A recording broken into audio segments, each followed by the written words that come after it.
Hello guys, আসসালামু আলাইকুম। So finally পাওস airdrop update আসলো।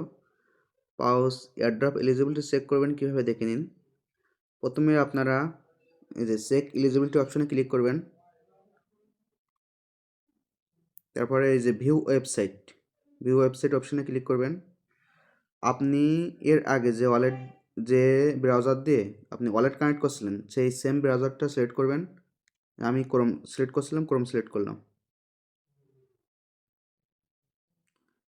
তারপর আপনারা এখান থেকে এই ব্রাউজার থেকে আপনারা যে বাম কর্নারে থ্রি ডট অপশনে ক্লিক করবেন। থ্রি ডট অপশনে ক্লিক করার পরে এই যে ক্লেম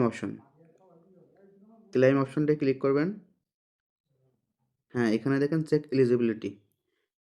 এদের ক্রাইটেরিয়া হচ্ছে আপনার মিনিমাম 30টা ট্যাক্স কমপ্লিট করা লাগবে, নয়তো আপনার 30 জনকে রেফার করা লাগবে।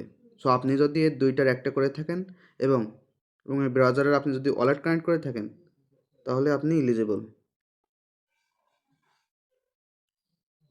দেখে নিন আমার এই পাওসে আপনার দেখেন 30টা ট্যাক্স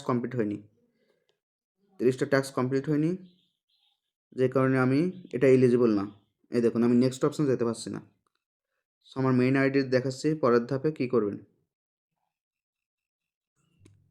সো গাইস, আমার মেইন আইডিতে দেখুন এখানে আমার 30টা টাস্ক কমপ্লিট। হ্যাঁ, 30টা টাস্ক কমপ্লিট এবং এই যে ম্যান্ডেটরি টাস্কগুলো verify website, complete 30 tax and save from গ্রিনিস, আমার এই 3টা টাস্ক কমপ্লিট। সো দেখুন আমি এই আইডিতে স্ক্রল করে নিচে যেতে পারছি। হ্যাঁ, রিকমেন্ডেড যে 3টা ট্যাক্স ছিল এটাও আমার কমপ্লিট এই আইডিতে।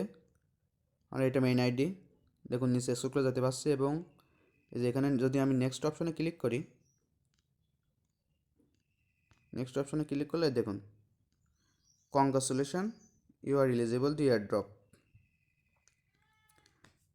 সো আপনারা এইভাবে দেখে নিন, যারা 30টা টাস্ক কমপ্লিট করছেন, মিনিমাম 30টা টাস্ক কমপ্লিট করছেন এবং 30টা রেফার করছেন, সবাই এলিজিবল। ধন্যবাদ সবাইকে। নেক্সট আপডেট ফলো করতে আমাদের চ্যানেল সাবস্ক্রাইব করুন এবং আমাদের টেলিগ্রাম চ্যানেলে জয়েন হয়ে নিন নিত্য নতুন এয়ারড্রপ পেতে। ধন্যবাদ সবাই।